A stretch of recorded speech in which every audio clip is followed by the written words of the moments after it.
It was late evening on the dusty colony world of Rhinar 6, where the air always smelled like metal and smoke. Inside a small workshop at the edge of the mining town, a tired human mechanic named Ethan worked alone. His hands were covered in grease, and the sound of his tools echoed in the quiet night. He hadn't eaten all day. His stomach growled, but there was no time for food. The next morning, ships would arrive for repairs, and he needed credits to survive. As the twin moons rose, Ethan stepped outside to throw away some scrap metal. But then he heard something, a faint sound like a small whimper coming from behind the old cargo crate. He froze. "Who's there?" he called out. No answer, only silence and a soft sniffle. He slowly walked toward the noise, picking up a small light. Behind the crate, he saw her, a young alien girl, sitting with her knees pulled to her chest, her body shaking. Her skin was pale blue and her eyes glowed softly in the dark. She looked frightened, like a child hiding from something. She was bigger in size than most of her kind, with round cheeks and short hands, and her clothes were torn. Ethan lowered the light. "Hey, are you hurt?" he asked gently. The alien girl didn't speak at first. She looked at him, scared, ready to run. Her voice finally came out, small and trembling. "Please, don't call the guards," Ethan frowned. "Why would I call the guards?"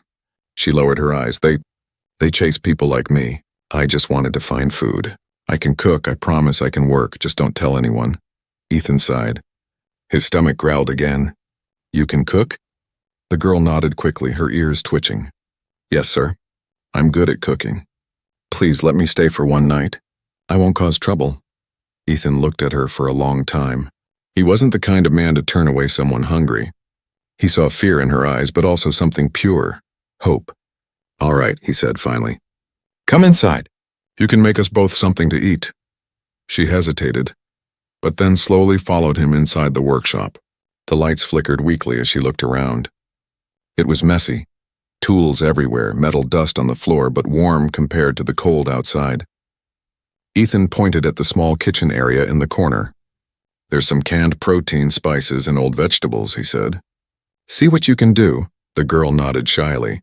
Her hands trembled at first, but once she started cooking, Ethan noticed how calm she became. Her movements were careful and graceful, like someone who had done this for years. Soon, a strange but wonderful smell filled the room, sweet, spicy, and warm. Ethan sat down, watching her quietly.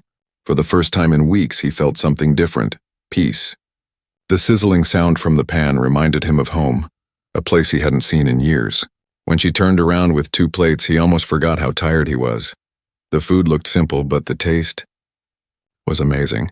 The soft vegetables melted in his mouth. The sauce was full of flavor, and it felt like real food, not just survival rations. Ethan looked at her in surprise. "This is incredible," he said. "Where did you learn to cook like this?" The girl smiled faintly but didn't meet his eyes. "From my mother. Long ago." He wanted to ask more, but he saw her hands shaking as she ate. She was hungry too. He noticed she barely took small bites, almost like she didn't believe she was allowed to eat. "What's your name?" Ethan asked softly. "Lyra," she said, almost whispering. "My name is Lyra." "Well, Lyra," he said, "you did a great job. You can stay for the night. There's an empty cot near the back." Her eyes widened. "Really? You'll let me stay?" Ethan nodded. "Just tonight. But tomorrow you tell me where you're from, all right?" She lowered her head, her voice almost breaking. "Thank you, sir. I won't be a problem." Later that night, when Ethan turned off the lights and lay down to rest, he heard quiet sobs from the corner. Lyra was crying softly, whispering words he could barely hear. "I'm too fat to be loved, but at least I can cook." Ethan froze in silence, her words echoing in his mind. He didn't know her story, but in that moment he felt something shift inside him. A tired mechanic and a lost alien girl, both broken, both lonely, had found each other by chance. But neither knew that this small meeting would change their worlds forever. Outside, the wind howled across the metal plains as if the universe itself was holding its breath, waiting for what came next. Morning sunlight slipped through the dusty windows of Ethan's small workshop. The machines were silent for once. The air filled instead with the smell of something warm and sweet. The human mechanic blinked his tired eyes open and followed the scent. In the corner, the alien girl, Lyra, was already awake. Her soft blue skin shimmered in the early light as she moved quietly around the small kitchen. She wore an oversized jacket Ethan had given her the night before, and it hung loosely around her round shoulders. She hummed a quiet tune, the sound gentle like wind through glass. Ethan leaned on the doorframe, watching her for a moment. There was something peaceful about her presence, something soft that the rough colony rarely saw. "You're up early," he said, his voice still rough from sleep. Lyra jumped, nearly dropping the spoon. I'm sorry." "I didn't mean to make noise," she said quickly. Ethan raised his hands. "Easy, you're not in trouble. I was just surprised to smell real food." Her large glowing eyes blinked in confusion. "Real food?" He chuckled. "Yeah, the kind that doesn't come in a can or taste like engine oil." That made her giggle, a small nervous sound. "You humans eat strange things," she said softly. "But I'm glad you like the smell. Breakfast is almost ready." She turned back to the pot, stirring carefully. Ethan saw that the little table had been cleaned, his tools pushed aside neatly. 2 plates waited there. He sat down as she served the meal, some kind of golden stew with herbs and thick bread that looked almost homemade.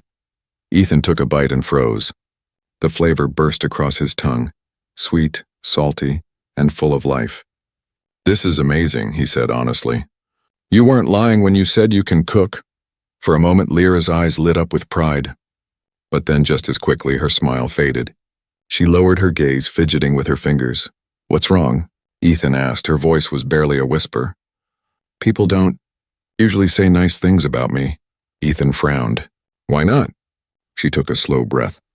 "Because of how I look." He tilted his head. "How you look?" Her shoulders trembled. "Back home they said I was too fat, too soft, too slow. Even my own people laughed at me. No one wanted to stand next to me and no one wanted to love me." She gave a small, sad smile. "But I can cook. That's the only thing I'm good at." The spoon in Ethan's hand stopped halfway to his mouth. Her words hit him harder than he expected. He saw the pain behind her calm face, the quiet scars of years of rejection. Lyra's voice trembled as she continued. "When my family left the city, they told me I'd never be chosen by anyone. I thought maybe if I learned to cook, someone would at least keep me around, even if they never loved me." Ethan didn't know what to say. He wasn't a man of fancy words, but something in him burned with anger. Not at her, but at the world that had made her believe she was less. "Listen," he said finally. "If those people couldn't see your worth, that's their loss. You're more than what they said." She looked at him in surprise, her eyes wide. "You don't think I'm ugly?" He leaned forward, his tone calm but firm. "Lyra, I've fixed broken ships, cracked engines, and twisted metal. But I've never met anyone who could turn a handful of scraps into something that feels like home." "You call that ugly?" For the first time since he met her, she smiled, a real smile. It was soft and shy, but it reached her eyes. Her glow brightened, a soft blue light spreading across her cheeks. "Thank you," she whispered. "No one ever said that to me before." Ethan smiled back, though he quickly looked away to hide his own awkwardness. "Don't mention it. Now eat before it gets cold." As they ate, Lyra seemed lighter, humming again, her voice filled with new warmth. But deep inside, Ethan knew her story wasn't simple. She flinched every time she heard a ship fly overhead. Her eyes darted toward the window as if expecting someone to come for her. Later that day, as they worked together in the workshop, Ethan handed her a wrench and noticed faint markings glowing on her arm beneath her sleeve. Delicate symbols that looked nothing like scars. He frowned but said nothing. Something told him there was more to Lyra than she let on. When the evening came, Ethan found her sitting outside watching the twin moons rise. The light reflected in her eyes, and he saw tears glimmering there. "Are you all right?" he asked gently. She smiled weakly. "I just never thought someone would talk to me without laughing first." Ethan sat beside her. "Well, get used to it," he said with a small grin. "You're safe here." Lyra looked at him, the moon shining behind her. "Thank you, sir. You don't know how much that means." He didn't realize it yet, but in that quiet night something had changed. The lonely mechanic and the shy alien girl had started to build something fragile but real.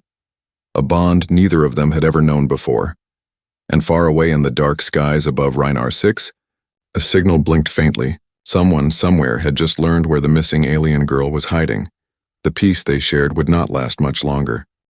The days passed quietly after that morning, but something inside Ethan had changed. He found himself looking forward to hearing Lyra's soft humming every dawn, the smell of her food mixing with the metallic scent of his workshop. The place that once felt empty now carried warmth. Still, he couldn't shake the feeling that something about her didn't add up. She moved gracefully, but sometimes she would flinch at sudden noises. She always avoided questions about her past, and every time he mentioned the outer colonies, her hands would shake slightly. One evening, after finishing work on a damaged mining drone, Ethan wiped the sweat from his forehead and looked over at Lyra. She was standing on her toes, trying to reach a jar on the top shelf. Her round arms stretched high, her face scrunched in determination. Ethan chuckled quietly and reached over her to grab it. "You're going to hurt yourself if you keep doing that," he said.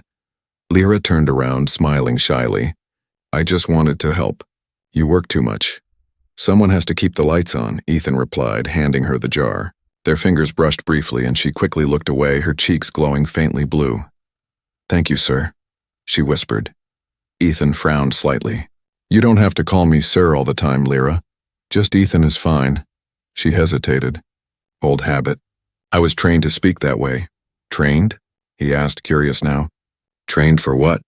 Her lips parted, but before she could answer, a loud clang echoed outside. They both turned to the door. Ethan grabbed a wrench from the table and stepped forward carefully. He opened the metal door slowly, peering into the dark. The wind blew dust across the landing yard, but no one was there. Just an old cargo crate that had fallen over. He sighed in relief, turning back to find Lyra standing at the doorway, her eyes wide with fear. "It's okay," he said, setting down the wrench. "Just the wind." But Lyra's breathing was fast. Her hands trembled as she clutched the edge of the door. Ethan walked over, concern in his eyes. "Hey, what's wrong?" She shook her head quickly. "I'm fine. Just jumpy." He wanted to believe that, but something in her tone said otherwise. Later that night, as the workshop grew quiet and the machines powered down, Ethan noticed Lyra cleaning the kitchen table. Her sleeves were rolled up as she wiped the surface. The soft glow from the lamp caught his eye, and that's when he saw it. A faint symbol shimmered on her arm. It was a glowing mark, golden and intricate, shaped like a spiral surrounded by 3 stars. Ethan froze. He had seen that mark once before, on a ship blueprint that came from the royal archives of the Sarian Empire. It was the crest of the royal family. "Lyra," he said softly. "What is that?" She froze instantly. The cloth fell from her hands. Slowly, she turned her arm away, trying to hide it. "It's nothing," she whispered. Ethan stepped closer. "That's not nothing. I've seen that symbol before. It's a royal mark," her eyes filled with panic. "Please don't tell anyone," she begged, her voice shaking.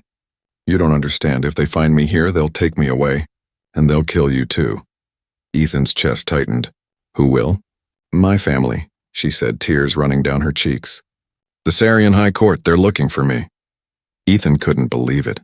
The shy, gentle girl who cooked in his kitchen was from one of the most powerful alien houses in the galaxy? "You're royalty." She nodded weakly. "I was supposed to marry someone I didn't love, a cruel noble who wanted my title, not me. I ran away before the ceremony. They called me a disgrace to the throne because of how I look." Her voice broke. "They said I wasn't fit to stand beside him in public." Ethan felt anger rise in his chest. "That's insane. No one should treat you like that." She wiped her tears with trembling fingers. "You don't know the Sarian way. For them, beauty means power. My size made me a shame to the family. They erased my name from their records." Ethan took a deep breath, trying to process it all. "So why come here? To Reinar 6? "I needed to disappear," she said softly. "And humans. They don't care about Sarian politics. I thought I'd be safe." Ethan stared at her glowing mark. "You're not safe anymore. If I saw it, someone else might too." She pulled her sleeve down quickly, her voice trembling. "Please, Ethan, don't send me away." He looked at her for a long moment. Despite the fear in her eyes, he saw trust too. She wasn't lying. "I won't," he said firmly. "You can stay. But from now on, you don't go outside alone. We'll figure something out." Lyra looked at him with disbelief. "You'd risk that? For me?"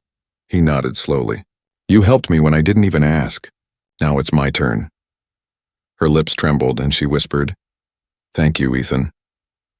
Outside, the night was silent except for the wind brushing across the steel roofs. But far above, in the orbit of Reinar 6, A transmission light blinked again, stronger this time. Someone had locked onto the royal mark, and they were coming. The sky over Reinar 6 was dark that night, the twin moons hidden behind thick clouds. The wind carried the smell of sand and rust whispering across the empty mining fields. Inside the small workshop, Ethan sat by the window staring into the night. Something felt wrong. Too quiet. Even the night creatures had gone silent. He turned his head slightly. Lyra was asleep on the small cot near the heater, wrapped in a rough blanket. Her breathing was calm, her face peaceful for once, but the faint golden mark on her arm glowed softly under the dim light, like it had a heartbeat of its own. Ethan sighed. He couldn't forget what she had told him, the truth about her being a Sarian royal who had run away from her homeworld. He had seen enough in his years as a mechanic to know what that meant. The Sarian were powerful, ruthless, and prideful. If they were looking for her, they would stop at nothing to find her. He rubbed the back of his neck. Maybe I should have told someone, he thought. But when he looked at her sleeping face, he knew he couldn't. She wasn't a danger. She was just a scared, kind girl who had been hurt too much already. Then in the distance, a faint hum reached his ears. It grew louder, steady, mechanical, familiar. Ethan's stomach turned. He knew that sound. Ship engines. He rushed to the window and looked up. Through the low clouds, blue lights flickered, 3 small ships descending fast. His heart pounded. No, not now, he muttered. He turned to Lyra and shook her shoulder gently. Lyra, wake up. Hey, wake up! She stirred, blinking sleepily. Ethan, what's wrong? They found you, he said in a low voice. Ships heading this way. Her eyes widened in fear. No, it's too soon. I turned off the signal beacon. Then they must have tracked your mark, Ethan said. He grabbed his tool belt and headed toward the back room. We have to move now. Lyra stood, trembling. They'll kill you if they see you with me. Then they'll have to catch me first, he said. His tone sharp but calm. He threw open the cabinet, revealing a few old machines, his homemade defense drones patched together from spare mining bots. He hadn't used them in years, but they might buy them time. He powered them up, and their small blue eyes flickered to life. The ground outside shook as the ships landed near the workshop. Bright floodlights swept across the yard. Ethan and Lyra ducked behind a workbench as the front door shuddered under the impact of a heavy knock. Open up, a voice boomed through a speaker. This is Commander Kareth of the Sarian Royal Guard. Surrender the runaway immediately. Lyra's breath came in gasps. That's him. My father's enforcer, Ethan's jaw tightened. He doesn't sound friendly. Please, Ethan, she whispered, gripping his arm. Don't fight them. They'll kill you, he met her eyes. And if I don't, they'll take you back to a life you ran from. I can't let that happen. The door exploded inward with a flash of blue energy. Sarian soldiers stormed in, tall, armored, with glowing eyes and rifles that hummed with power. Ethan slammed a button on the console. Now! The defense drones whirred to life, firing bright electric nets across the room. Sparks flew as the first soldiers were caught off guard, shouting in surprise. Ethan ducked behind a metal crate, pulling Lyra with him. Run to the back door, he shouted. The air filled with the sound of plasma fire. Drones exploded one by one, their small bodies scattering across the floor. Ethan grabbed a wrench, his only weapon, and swung it into the faceplate of a soldier who got too close. The helmet cracked and the alien fell. Go, Lyra! He yelled again, but she didn't run. Instead, she reached for a console near the wall, typing something quickly. I can overload the power core, she shouted over the noise. It'll blind their scanners. Do it.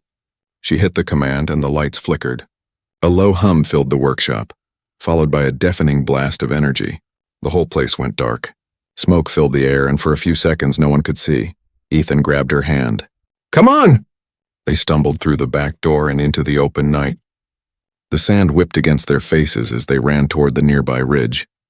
Behind them, the workshop burned, blue flames lighting up the desert.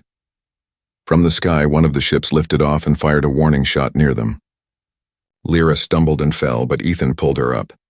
Don't stop, he shouted. Tears streamed down her face.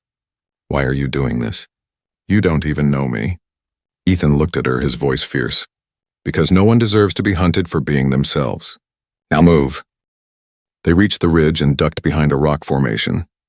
Ethan could hear the soldiers shouting orders below.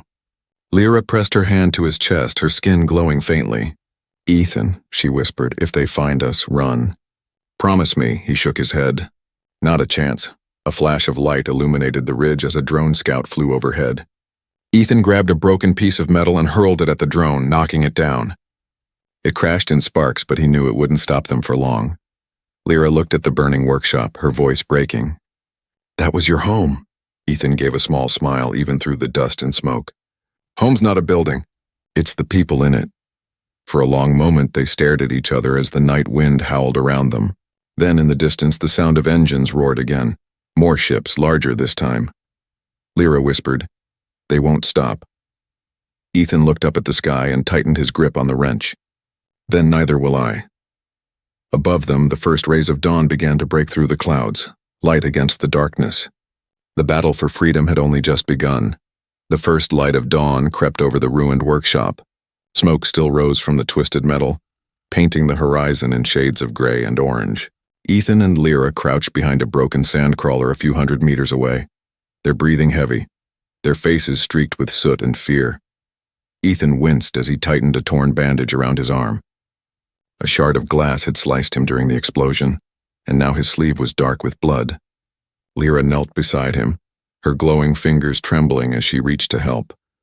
"Stop moving," she said softly, her voice breaking. "You'll make it worse." He managed a weak grin. "You sound like my old engineer supervisor." Lyra didn't smile. Her eyes were red from crying. "They'll come again," she whispered. "They won't stop until I'm gone." Ethan met her gaze. "Then we'll keep running." She shook her head. "You don't understand. They'll burn every town, every field until I'm found. You've already lost everything because of me." Ethan looked back toward the smoldering wreck of his workshop, the only home he had left. The thought stung like acid.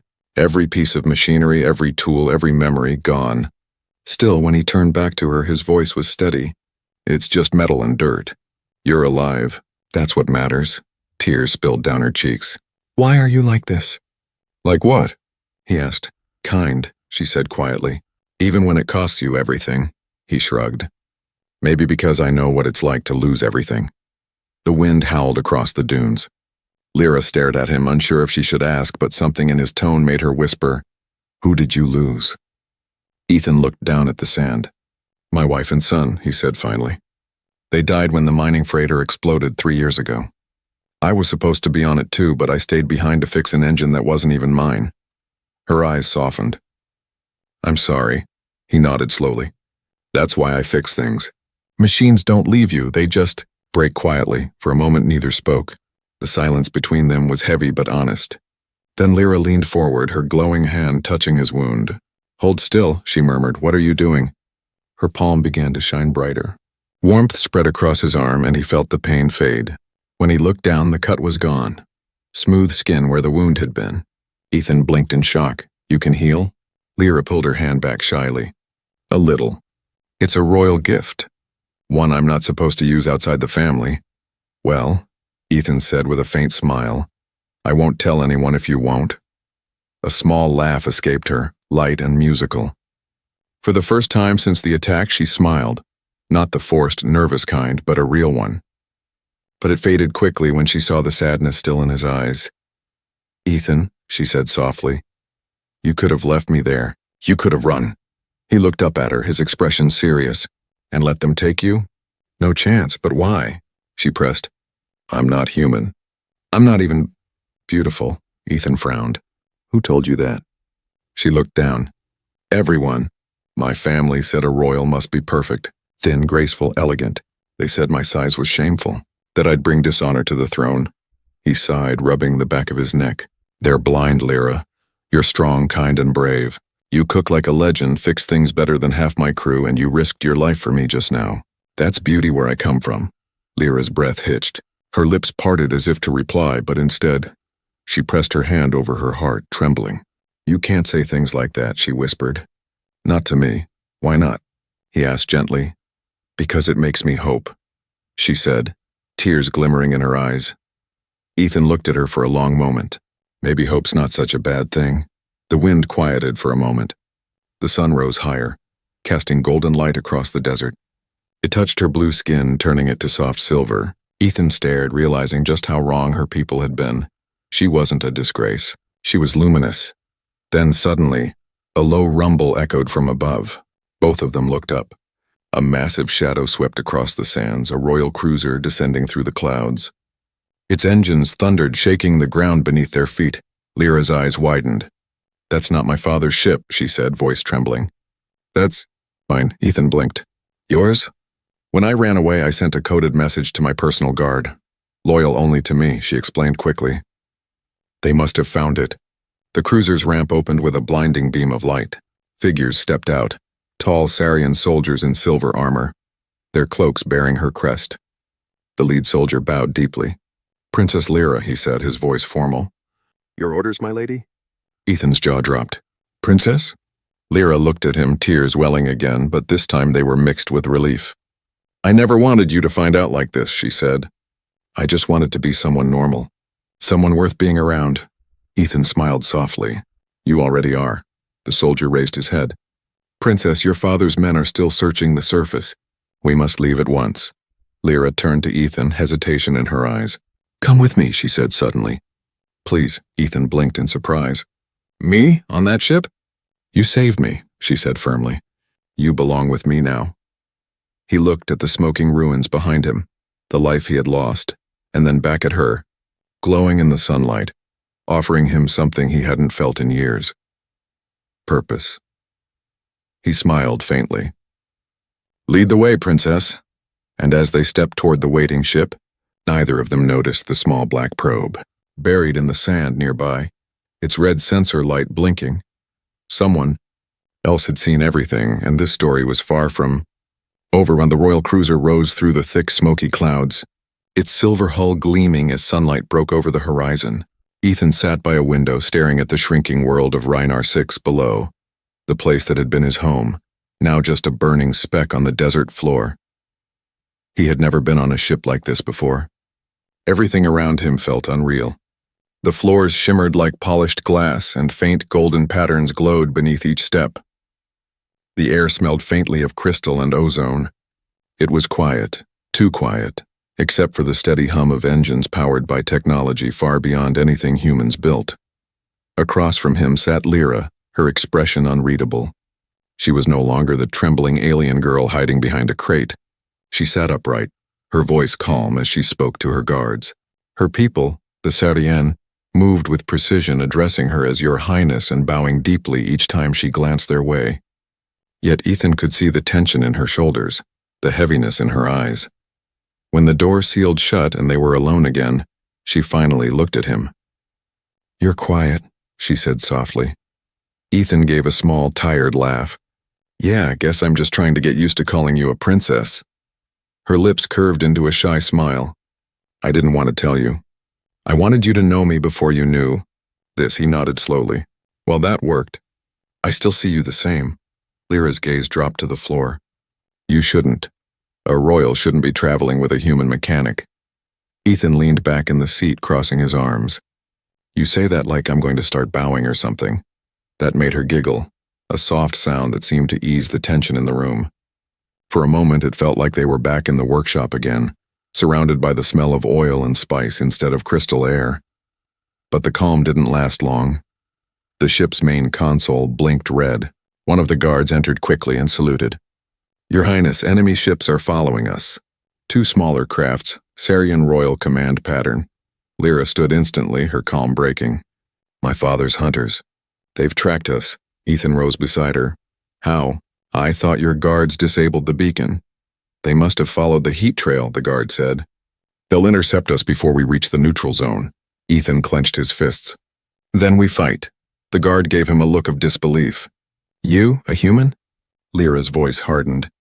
"He stays. He saved my life. He fights with us." The soldier bowed quickly. "Yes, my lady," Ethan blinked. "You don't have to—" "Yes, I do," she interrupted. "You risked everything for me. I won't hide behind titles while you stand in front of blasters." Moments later, alarms blared through the corridor.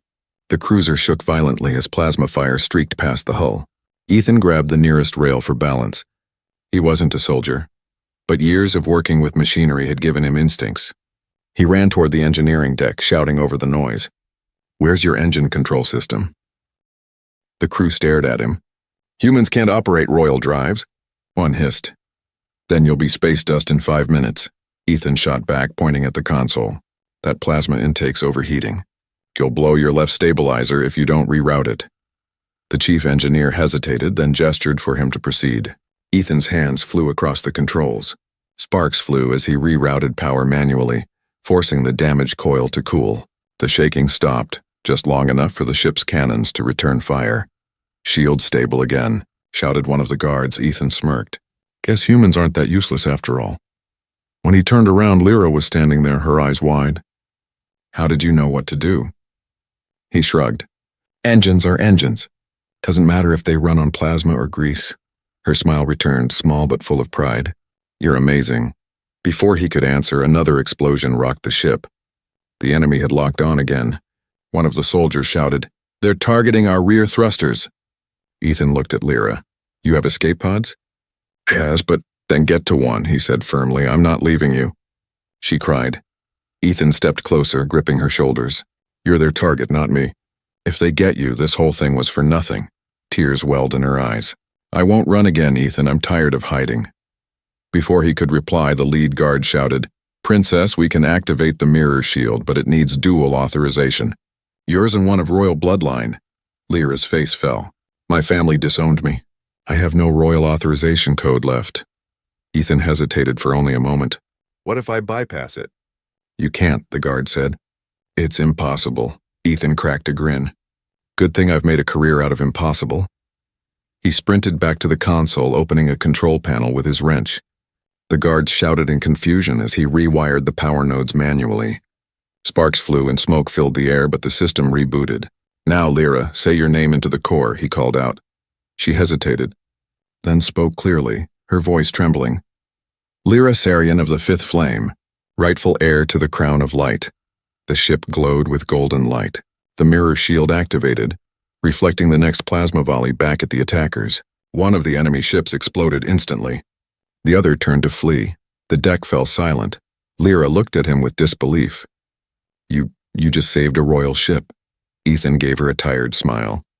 Guess that makes us even now. She stepped closer, her voice shaking. No, Ethan. I owe you more than I can ever repay. He met her gaze, his voice gentle. Then just promise me you'll stop thinking you're not worth saving. Lyra's eyes glimmered with tears. I promise. Outside, the stars stretched endlessly before them as the cruiser slipped into the safety of deep space. But far behind, the remnants of the enemy fleet were already transmitting a signal back to the royal palace.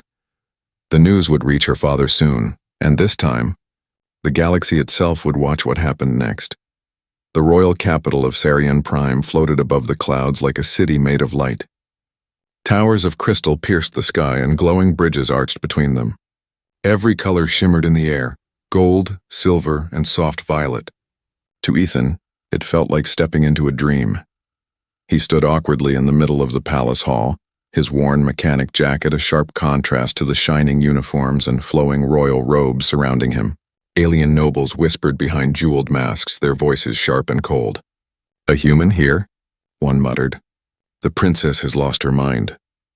Ethan tried to ignore them, but he could feel their eyes, judging, measuring, mocking. He'd been looked down on before in the colonies, but this was different. This wasn't about class or work. This was about being human, a species they saw as lesser, dirty, unrefined. At the far end of the hall, the grand doors opened, and Princess Lyra stepped in. Gasps rippled through the crowd. She was breathtaking, not because of her royal gown woven with living light, but because she walked with a calm, radiant confidence Ethan had never seen before. The same girl who once whispered, "I'm too fat to be loved," now carried herself like a queen. Her round face glowed with pride, and her presence filled the room. Behind her, the royal musicians began to play a soft melody, something old, something sacred. She smiled at Ethan and motioned for him to follow.